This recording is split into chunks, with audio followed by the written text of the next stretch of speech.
फिर से हमारी बेइज्जती करना चाहते हो, फिर से हमें रुस्वा करना चाहते हो, फिर से वो सब करना चाहते हो तुम।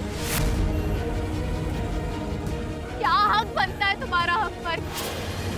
क्या हक बनता है? रिश्ते खत्म हो गए ना? ज़ाया और कबीर का रिश्ता खत्म, और तुमने ये रिश्ता खत्म किया जिसे हमने मंजूर कर लिया। हम जाएंगे रिजवान भाई के पास, 10 बार जाएंगे, हमें जहां जाना होगा हम जाएंगे। तुम हमसे सवाल करने वाले अब कोई नहीं होते। हमारी हिफाजत, हमारी फिक्र, ये सब करना छोड़ दो और हमारी जिंदगी में दखल देना बंद कर दो, और खुदा के लिए हमसे दूर रहो कभी।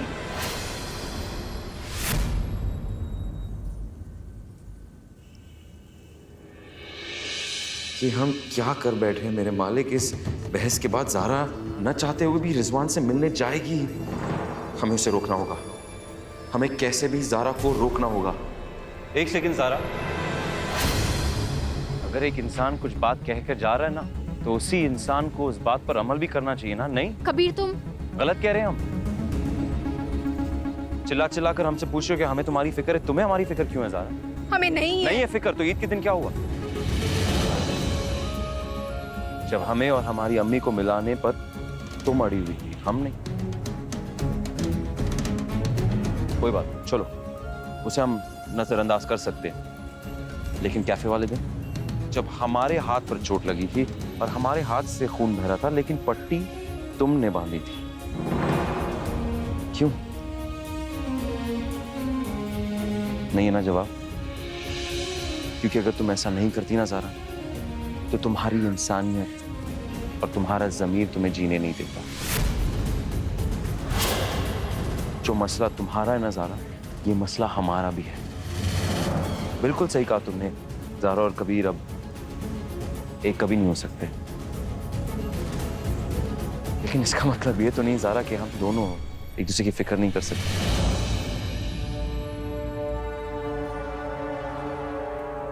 इसलिए ये सारा नाटक, ये झूठ, ये सब कुछ क्यों? सिर्फ तुम्हें ये कहने के लिए ज़ारा उस इंसान के पास मत जाओ, वो खतरनाक है, वो रिजवान है। भूलो मत ज़ारा, उसने। हजरत 4 बज गए होंगे ना? अब जाने का कोई फायदा भी नहीं है, घर चलते हैं।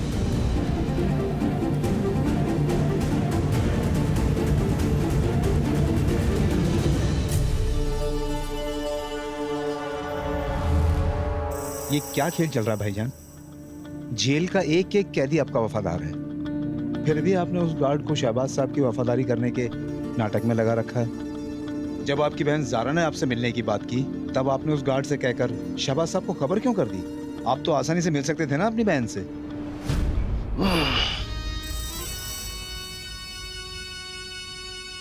हम शहबाज मियां से आखिरी बार उनसे सौदा करने के लिए मिलना चाहते थे, ताकि हम उनके साथ रहकर उनसे बदला ले सके। लेकिन नहीं, शहबाज मियां तो माने नहीं।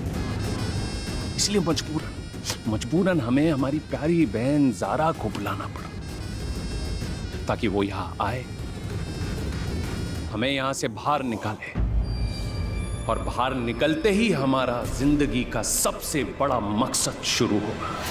कैसा मकसद भाईजान?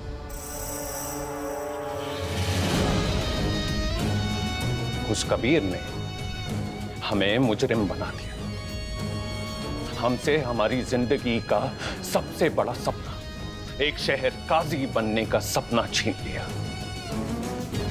लेकिन उस शाबाश ने अपने लाडले के लिए हमसे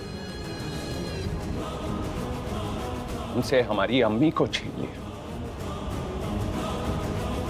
शाबाश से तो हम ऐसा बदला लेंगे कि उसकी सातों पुश्तियां हमें याद रखेगी।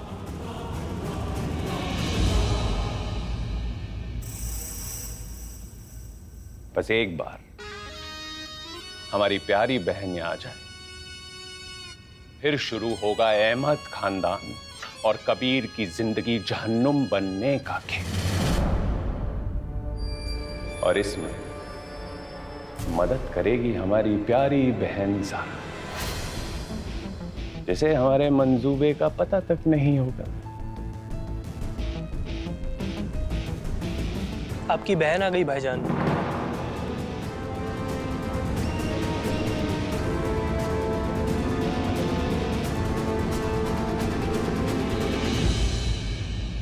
ज़ारू, तुम तो कह रही थी कि 4 बज चुके हैं और यहाँ आने का कोई फायदा नहीं है, फिर क्यों यहाँ आ गई? और हमें समझ नहीं आ रहा तुमने कबीर से झूठ क्यों बोला? इसलिए ताकि वो हमारा पीछा ना करे।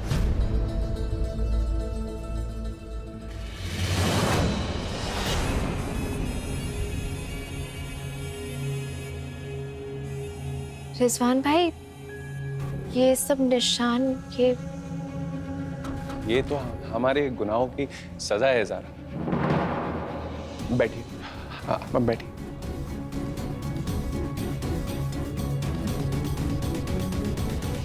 हमें तो मर जाना चाहिए ज़ारा। एक बार में हम खुद की जान तो ले नहीं सकते, इसलिए रोज हम हमारे गुनाहों का जख्म खा लेते हैं।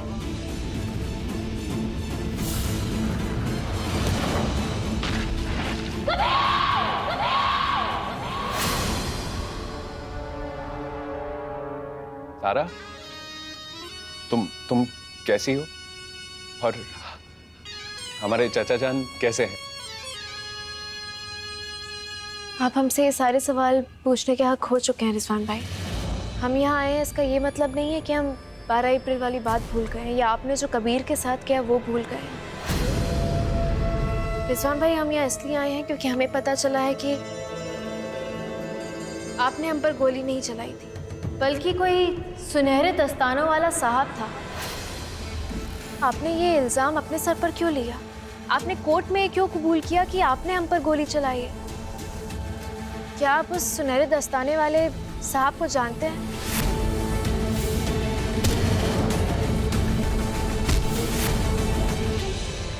कौन है वो?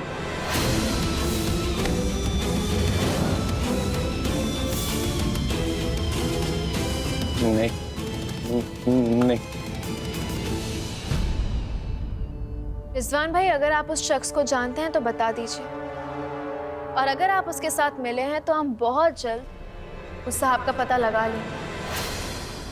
हाँ, तो ज़ारा, अगर आप उस साहिब को पकड़ने में कामयाब हुई तो आप हमसे नफरत करना भी बंद कर देंगे। हम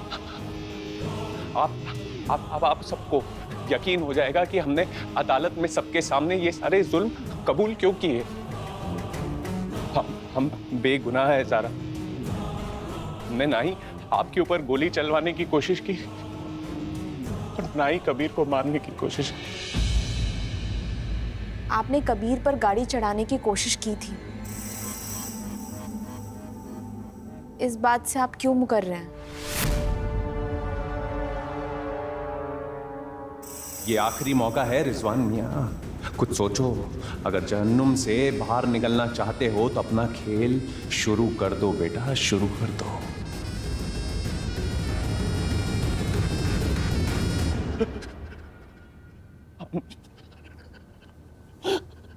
हम यही तो चाहते थे कि कोई हमसे ये पूछे कि हम पर क्या बीती। हमारे साथ भी वही हुआ जो मकबूल के साथ हुआ। हमारी अम्मी को कैद करके रख दिया, बंदूक सर पे रखी। उस साहिब ने हमें धमकी दी कि हमें कबीर को मारना हो, लेकिन हमने बहुत सोच समझ के वो गाड़ी चलाई। हमने कबीर पर ऐसे ठोकर मारी कि उसे ज्यादा चोट ना लगे, और उस मेरे दस्ताने वाले साहिब को हमारी चाल समझ में आ गई। हमारी अम्मी को मार दिया, हमारी अम्मी को मार दिया। रिजवान भाई, लीजिए पानी पी लीजिए और उठिए, ऊपर बैठ जाइए। आइए। आप जो कुछ भी कह रहे हैं, क्या उस बात का कोई सबूत है आपके पास? हाँ, ये देखिए।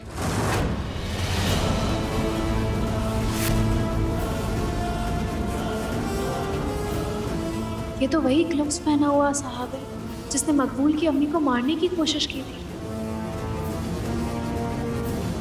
रिजवान भाई ये तो गजब हो गया।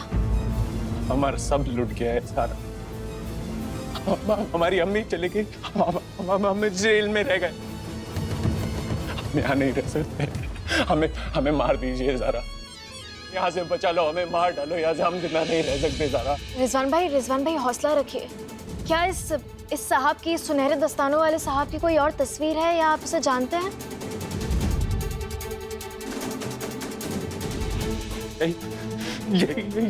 यही तो मसला है ज़रा। अगर हमें उसका पता मालूम होता या पता होता कि वो कौन है, तो इस जेल की दीवारें इतनी मजबूत नहीं कि हम उसे तोड़ के बाहर ना निकल सके। हम तभी के तभी बाहर निकलते और उस साहिब को पकड़ के मौत के कुएं में फेंक पाते। अब वो कौन है, क्या करता है, वो हमें नहीं पता, लेकिन हमारा तो कुछ भी नहीं बचा। हम इसी जेल की दीवार में अपना सर फोड़ के मर जाएंगे। नहीं रिजवान भाई, ऐसा मत बोलिए। हम यहाँ आपको ये बताने आए हैं कि अगर आप सच बोल रहे हैं तो फिर हम वकील से दरख्वास्त करेंगे कि वो फिर से ये सारे केस खोले। अल्लाह हाफिज। अल्लाह हाफिज। अल्लाह हाफिज।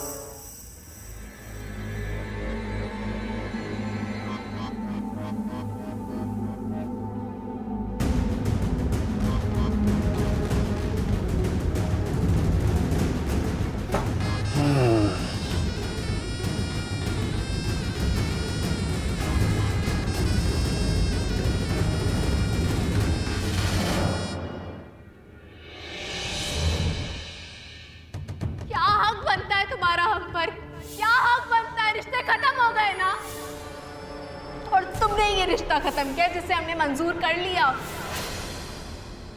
बहुत कोशिश करे ज़ारा, हम दोनों ना एक दूसरे के बाज नहीं आ सकते। करना ना कहने से बहुत मुश्किल है। अब देखो, अभी हम सोच रहे हैं, एक जंग छिड़ी हुई हमारे जहन में कि हम तुम्हारी जिंदगी में कभी वापस नहीं आएंगे।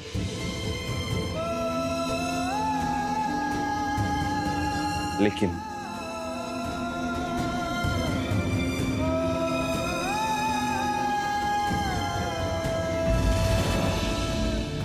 रिजवान भाई ने गुनाह किया है, वो बेगुनाह नहीं है, लेकिन उन्होंने वो गुनाह अपनी अम्मी की जान बचाने के लिए किया।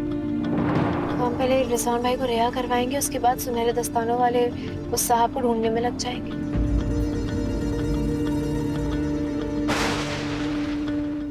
लगता है बहुत तेज बारिश होने वाली है। हाँ, ज़ारू बस जल्दी से घर पहुंच जाए आप।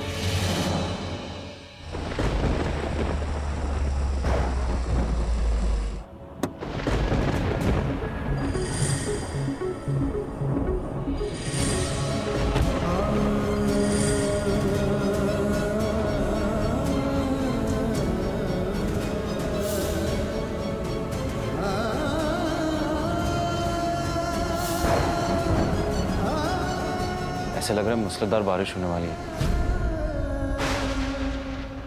कहीं ज़ारा घर से बाहर तो नहीं, वो जेल रोड पे रिजवान से मिलने। ज़ारू, माशाल्लाह क्या मौसम हो रहा है। ऊपर जाने कड़क अदरक वाली चाय बनाई है, जल्दी से आ जाओ। हजरत, कयामत खेज बारिश है। पता नहीं कबीर घर पहुंचा भी होगा या नहीं। उसकी आदत है, जब भी वैसा उखड़ा हुआ होता है ना, कहीं अकेले जाकर बैठ जाता है।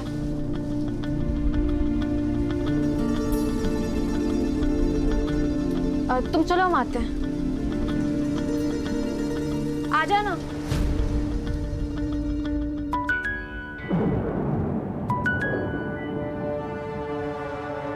ज़ारा, अस्सलाम वालेकुम अम्मी। वालेकुम अस्सलाम बेटा, कैसी हो?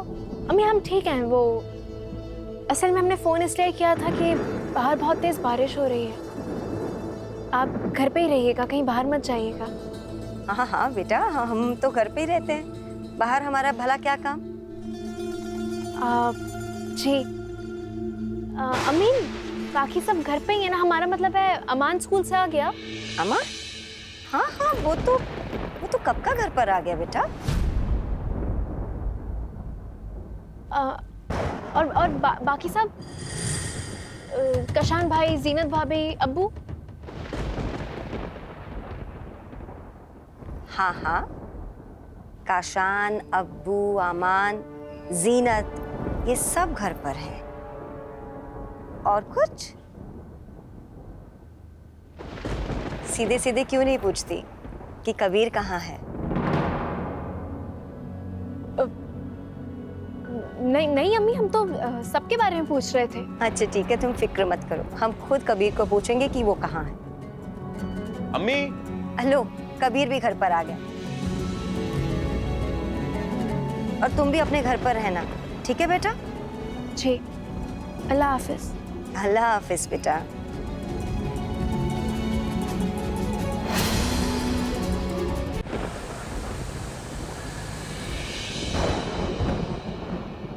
या अल्लाह, ये शाम से बारिश ने कहर ढा रखा है, रुकने का नाम ही नहीं ले रही है। काशान, हमें रुखसार की बहुत फिक्र हो रही है। ऐसे मौसम में वो कैसे रह रही होगी वहाँ?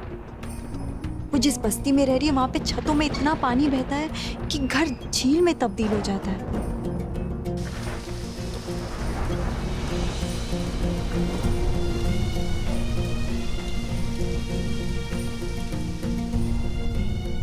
हमें उससे जाके मिलना चाहिए, उसे हमारी जरूरत हो सकती है। बिल्कुल ठीक कह रही हो जीना, इतनी बारिश में रुखसार का उस झोपड़पट्टी में रहना सही नहीं है। बल्कि हम खुद सोच रहे थे कि उसे यहाँ हमारे साथ लेते हैं, लेकिन जब वो हमें से किसी की बात मानी तब ना। वो आपकी बात मानेगी। रुखसार आपकी बहुत इज्जत करती है। आप हमारे साथ चलेंगे तो वो आपको ना नहीं कह पाएगी। आप चलिए ना हमारे साथ। ठीक। हम पर्स लेकर आते हैं। अम्मी, बाहर बहुत तेज बारिश हो रही है, आपने देखा? ऐसे लग रहा है कि सैलाब आएगा तभी ये मौसम चैन से सांस ले पाएगा। वैसे आपको ट्रैफिक देखना चाहिए, बाहर बहुत बुरा है, गाड़ियां नहीं हिल रही, अफरा तफरी हर जगह।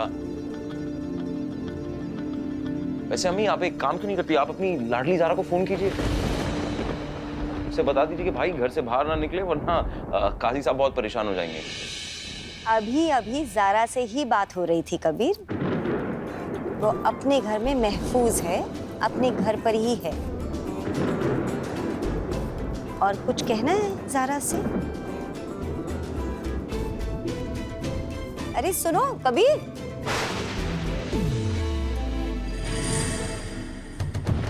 ऐ परवरदिगार, हमने ज़ारा और कबीर के बीच में मोहब्बत के सिवा और कुछ नहीं देखा, मगर रुखसती वाले दिन कबीर ने हमारी उस सोच को भी रद्द कर दिया। हमारे लब कांप उठते हैं, क्योंकि हम खुद नहीं जानते कि कबीर आखिर चाहता क्या है।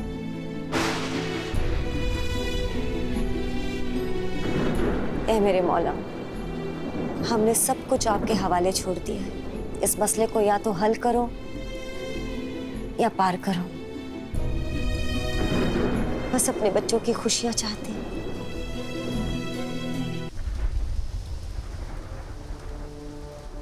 ज़ारा और कबीर अब एक कभी नहीं हो सकते, लेकिन इसका मतलब ये तो नहीं ज़ारा कि हम दोनों एक दूसरे की फिक्र नहीं कर सकते।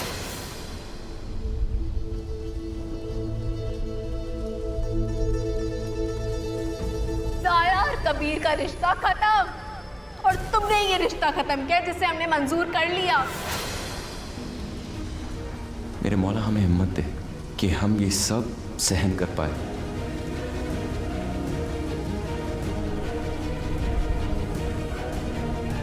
या अल्लाह, कबीर को मोहब्बत ना करें, ये नहीं आता हमें। हम ये नहीं कर पाएंगे।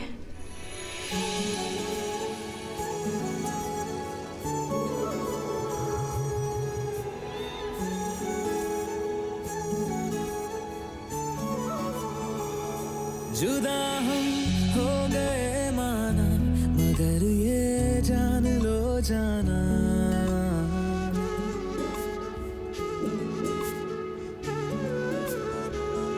जुदा हम हो गए माना, मगर ये